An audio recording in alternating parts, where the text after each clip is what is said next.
Hello viewers, welcome to IT System Admin and Information Technology Learning tutorial channel for you.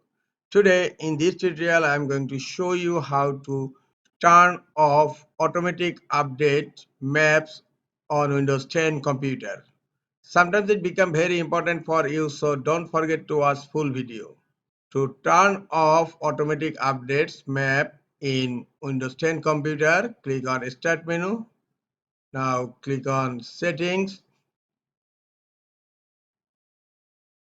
Here, click on Apps. In left pane, you will find Offline Maps. Click on Offline Maps. Now scroll down. Here, you will find an option Map Updates, and automatically update maps is turned on right now. Just click here to turn it off. Now automatically update maps is turned off in my Windows 10 computer. This is all for today. Hope this tutorial is helpful for you. Keep watching for next tutorial. Thank you very much.